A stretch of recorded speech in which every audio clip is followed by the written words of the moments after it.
Hey everyone, Pugs here with 2 new reviews for y'all. Today, I'm finishing up the Legends of Bikini Bottom anthology series by covering Trenchbillies and Sponge-Cano. If you're using subtitles, to be clear, that exclamation point is part of the episode's title. I'm excited, but maybe not that excited. As you are probably not surprised by, I don't have very much to say about these episodes here in the introduction because they're just part of the anthology series. That's their connecting thread. Nothing more, nothing less. Anyways, as always, let me just move on to the part where I say thank you to everyone watching today, to everyone who's commented or will comment, liked or will like, maybe even subscribed or will subscribe. Okay, and now let's just get right into it. Remember in the introduction of my last video when I said that by and large these anthology episodes aren't forgettable except for one? Yeah, we're at that one, and that one is Trenchbillies. So I'm gonna be so honest, this episode was always the entry in this anthology series that I liked the least, like, by a lot, and I still feel that way now. Some people dislike this episode because of egregious stereotyping. Not so for me. The episode parodies the idea of a redneck, which is in itself already a stereotype. I don't really see this episode as stereotyping people who live in rural communities at large, so I wouldn't say that this episode has egregious stereotyping, but that's my minor soapbox moment. Let me start discussing the episode so that you all can see the real reasons why it is my least favorite of this set of episodes. As the episode opens, I gotta say that I always appreciate when an episode starts with some good old-fashioned jellyfishing. I just think it's fun to watch. I'm easy to please, we all know that by now. The joke about Mr. Krabs and the men's room was funny and unexpected, one of those throwaway type jokes that I really love. Patrick's lack of a directional sense here was also amusing. But from there, my enjoyment takes a hit when I'm subjected to annoying slow-mo. Yeah, one thing about me, I don't really like slow-mo. That is, unless we are, of course, talking about the greatest Kamehameha wave of all time, when Goku hits Kefla point blank, in which case I love slow-mo. But anyway, the bigger problem with this slow-mo moment is that it shows us a very grotesque impact between SpongeBob and Patrick. Sure, it wasn't as unpleasant as some of the shots from, say, The Splinter, but it certainly wasn't fun to watch either. And speaking of unpleasant things, I do not like the design of the Trenchbillies, like, at all. Sorry, but this is definitely not the move. Like, these characters are just not nice to look at, and this means that a lot of the episode is just kind of hard to watch, which of course greatly limits how much I'm able to enjoy it. But I suppose I can also use this time to talk about some aspects of the design for this episode that I do like. Like, the backgrounds in this episode are great, and I love how they really create the vibe that this is a whole different world. I also love the background music in this episode, like how the OSTs are countrified versions of SpongeBob themes. There's a playlist of these here on YouTube, so I put that in the description if you're curious. Getting back to a chronological review of this episode, I like how SpongeBob and Patrick appear to just fall into a different, rather cool-looking world. Given the whole Legends of Bikini Bottom special event that this is a part of, this makes sense. Although I have to wonder who thought of trench people mixed with hillbillies as this episode's plot, and why. It's definitely creative, no doubt about that. And I love how the whole now or never joke from earlier is brought back in this part of the episode. That was pretty funny. As Trenchbillies progresses, it spends its time being decently entertaining. It's true that some parts simply drag on for too long, like that guy getting his fiddle, or the singing competition, or even just the entire setup to the musical challenge in general. It's also true that some parts are perfectly enjoyable, like Cletus trying to tell a story, or the actual musical challenge itself. And I love how SpongeBob always seems to be turned into an instrument or object of some kind in so many episodes. He's a sponge with many talents. And the part where SpongeBob and Patrick demonstrate what jellyfishing is was more entertaining than I expected, mostly because of the Trenchbillies comments. But then, of course, we get unnecessary slow-mo yet again. Ugh. Sigh. SpongeBob and Patrick proceed to get inducted into the Trenchbilly clan on an honorary basis, which is good because it's always nice to see them win in an episode like this. And it's also fun to see Tom Kenny's southern accent for SpongeBob. Of course, Trenchbillies doesn't end here, which kind of doesn't make sense because if they're honorary members, they aren't truly members, so the Trenchbillies shouldn't be mad at the possibility of them leaving, but I digress. I suppose this antagonism doesn't last too long, or, well, it does, but we do get a break from it as Patrick manages to trick the Trenchbillies in a pretty funny moment. We then cut to Mr. Krabs and Squidward, which is a pleasant surprise. Y'all know I just love my crumbs of these two having a real friendship, and I loved the little snippet of the conversation we got from them. And then we see that the Trenchbillies followed SpongeBob and Patrick to the Krusty Krab. I kind of liked that the episode made them antagonists, if only so we could see them in the usual Bikini Bottom. And just like Welcome to the Bikini Bottom Triangle, capitalism is what saves the day yet again, as making the Trenchbillies paying customers is what pacifies them.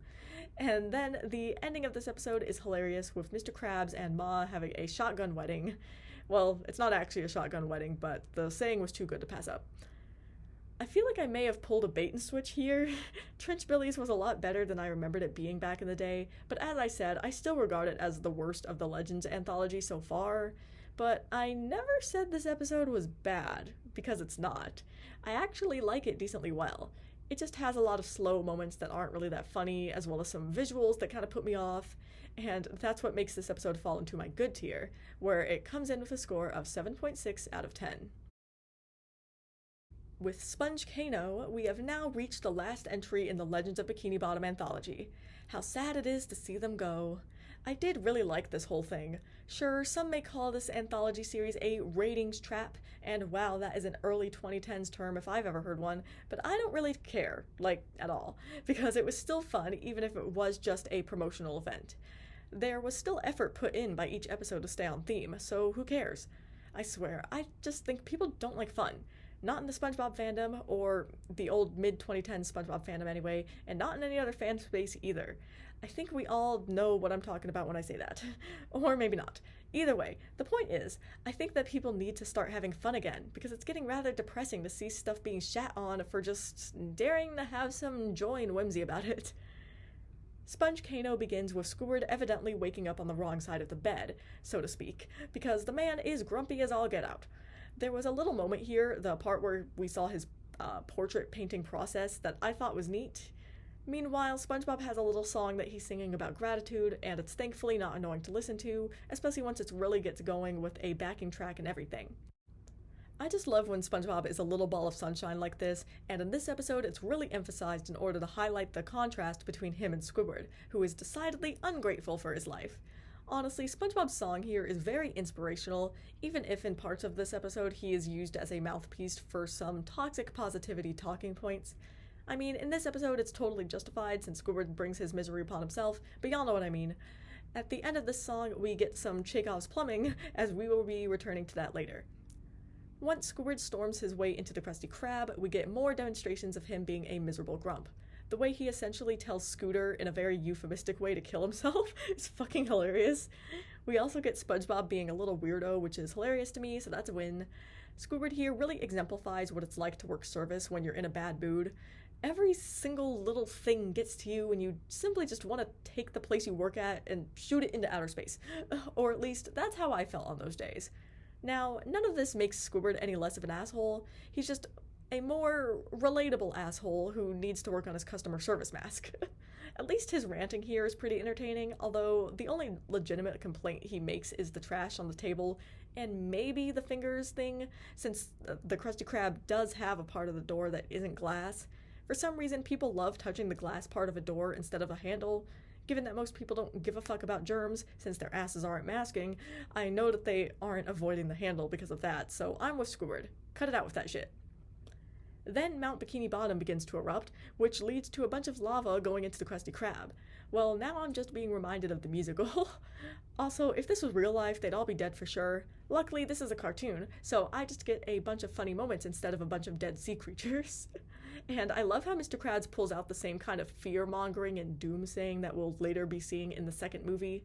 I also enjoyed the part with the volcano shelter / town hall, and, I love how this incidental is getting all up in the mayor's face, you go, man. Suddenly, Ancient Warrior comes onto the scene. Yeah, that's their name. This guy is simply a lot of fun, and now that I think about it, I really feel like the second movie, and the musical, kind of borrowed a lot from this episode. I mean, the collapse of civilization, a random dolphin guy that helps them out with advanced knowledge. I mean, I'm just saying. But also, to be clear, I am indeed joking. Anyway, I love how they just come in and start talking sacrifices, and of course, Harold is out for blood, so he doesn't even let the guy finish. Harold is so funny to me. He's always starting shit. Gold medal in instigating for sure.